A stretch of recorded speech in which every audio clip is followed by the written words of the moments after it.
Good morning, welcome to CATEX TV. My name is Frank Fortunato. Today is Monday, October 1st, 2012. In the United States, the first of the American presidential debates will occur on Wednesday evening, 2 days from now. People are looking with an air of expectancy toward the confrontation between President Obama and former Massachusetts Governor Mitt Romney.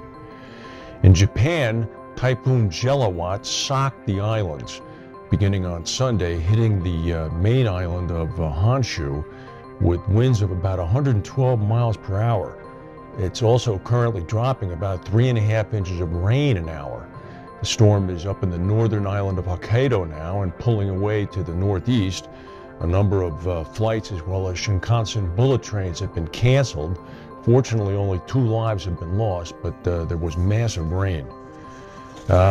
Also in Nigeria, Royal Dutch Shell is reporting that they have had to close down a 28-inch oil pipe coming from an area in southeast Nigeria.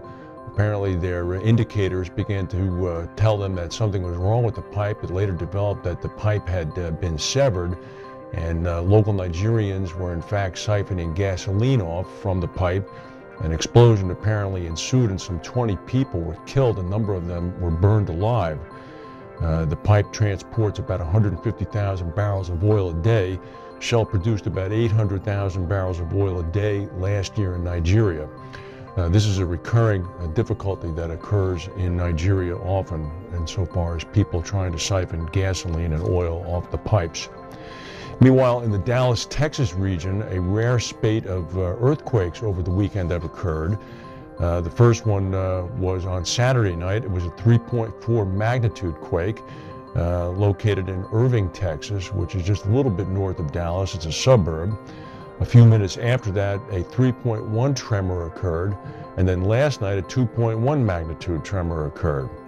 It should be noted that this evening at 9 p.m. Eastern Time, I believe it is, 100,000 people will be gathered in a football stadium in Dallas to watch a National Football League game.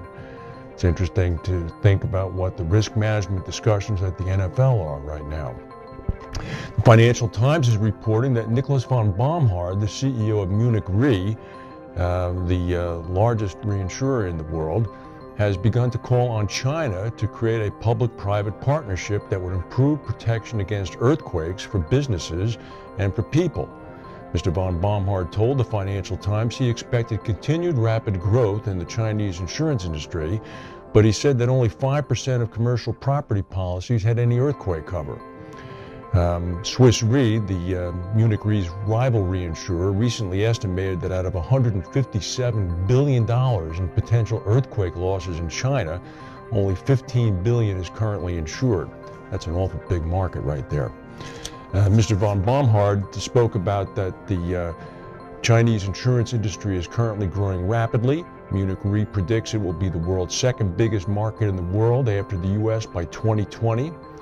He also spoke glowingly of public-private partnerships. It should be noted that the government-owned Earthquake Commission in New Zealand actually did work pretty well.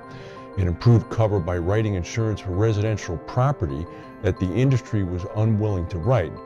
And then they, in turn, the Earthquake Commission, purchased reinsurance on those policies that they had acted as the primary carrier for. So in fact, the $16 billion of losses that occurred as a result of the February earthquakes in Christchurch saw 80% covered by the insurance industry. Another 20% was picked up by the taxpayers of New Zealand. This morning, another deadly accident occurred on the Chinese highway system. This was a luxury bus traveling from Tianjin, which is on the east coast of China, on one of the main auto routes in China, traveling to the west to the city of Beijing, the capital. The bus apparently rear-ended a container truck and caught fire. As a result, at least 5 German tourists who were on board were killed, as well as the Chinese driver. 12 Germans have been seriously injured. The German ambassador to China has rushed to Tianjin to visit the injured people. Parts of southern Spain have been submerged by a series of flash floods over the weekend, which have claimed at least 10 lives. Friday evening, a tornado swept through a main square of a fairground in the coastal town of Gandia, knocked down a Ferris wheel and injured 35 people.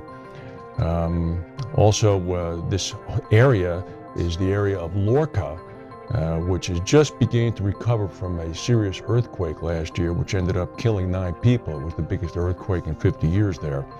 The adverse weather conditions have affected parts of Granada, Sevilla, Alicante, and Malaga.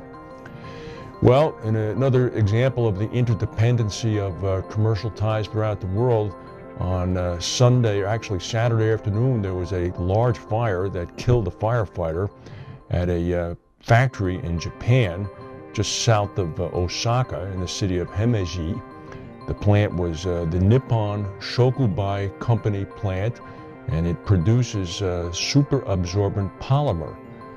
Well, superabsorbent polymer is used in disposable baby diapers. It seems that this plant produces 20% of the global share of superabsorbent polymers. As a result now, there is going to be a severe shortage of disposable diapers for people who wish to buy them. This plant has been running 7 days a week, 24 hours a day, simply to keep up with demand. Of course, the biggest increase in demand is coming from China.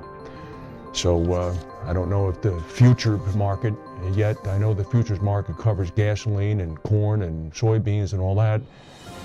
Maybe we should have a futures market for disposable diapers next. That's the news for today. If we have any breaking news, we'll come back and tell you. Thank you for watching, and we'll see you tomorrow.